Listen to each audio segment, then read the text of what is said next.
This is Michael Pratt. Today I'm here to recommend the second 2013 edition of George Anders' Merchants of Debt, KKR and the Mortgaging of American Business, a book which I found not only gripping and illuminating, but in places unexpectedly funny. Written by a former Wall Street Journal reporter, the book chronicles the rise of the famous leverage buyout firm Kohlberg Kravis Roberts & Company, hereinafter KKR, from its prehistory in the 1970s to the early 1990s.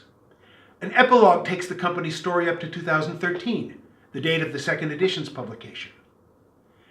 KKR opened its doors in 1976 when the founders, Jerry Kohlberg, Henry Kravis, and George Roberts, left the trading powerhouse Bear Stearns to start their own company.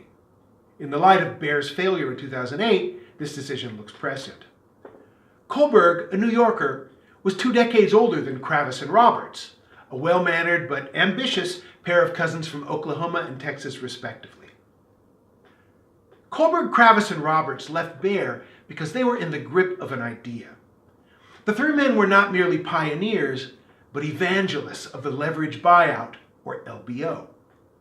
Putting down trivial amounts of their own money, the KKR men and their growing legion of imitators persuaded banks, insurance companies, pension funds, and other investors to lend them the money necessary to take over asset-rich companies, usually in cooperation with upper-level management.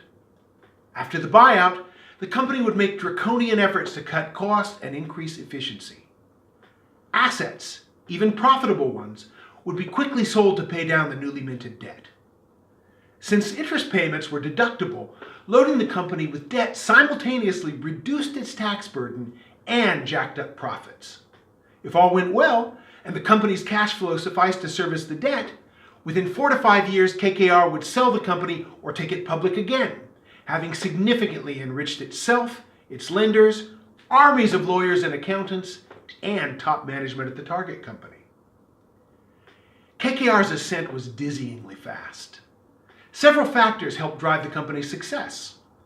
The retirement of the last generation of CEOs with personal memories of the Great Depression, the advent of the personal computer, which made financial analysis vastly quicker and cheaper, the long economic upturn from 1982 to 1990, which made servicing and retiring debt easier, and the skill, charm, and psychological astuteness of the KKR men themselves.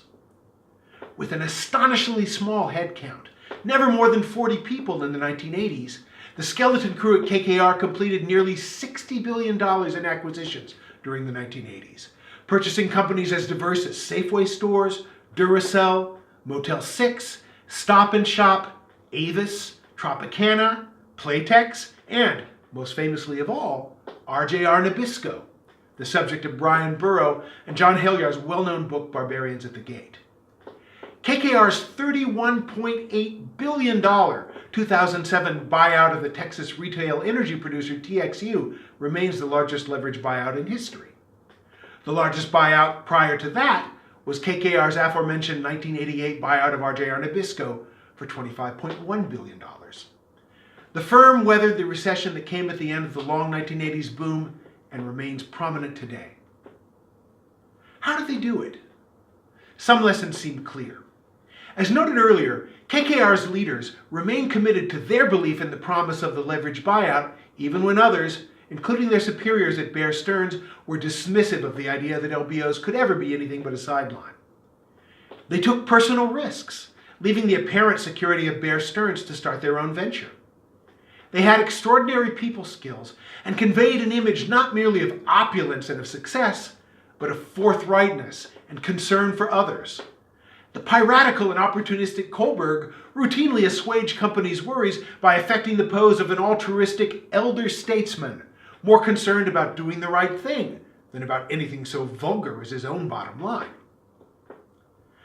Perhaps most importantly of all, the KKR men knew how to build coalitions. Year after year, KKR delivered enormous returns for its collaborators.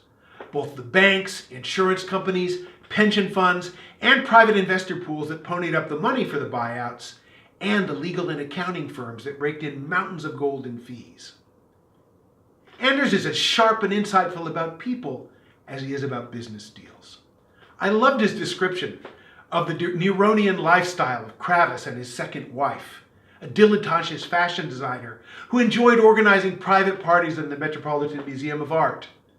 His recounting of Kohlberg's stubborn efforts to foist his hapless son on the reluctant partners, and especially his stories about the junk bond king Michael Milken, whom he shows us distractedly wandering in and out of conference rooms, dispensing billion-dollar loans in the brief pauses between cryptic monologues about population growth and the future of Mexico. Anders thinks that the evidence is mixed as to whether LBOs, on balance, have been good or bad for society. He makes it clear that the buyout firm's fabulously profitable deals often enriched shareholders, increased companies' efficiency, and eliminated waste. But he also itemizes the damage that LBOs inflicted on workers who lost their jobs or had to accept deep pay cuts in order to keep them. To his credit, he leaves it to readers to draw their own conclusions. What seems hard to dispute is that Merchants of Debt is a provocative, illuminating read, full of human interest and pointed lessons for people engaged in their own business activities. If you have the slightest interest in corporate finance, economic history, or the workings of power in the contemporary world, you should read it.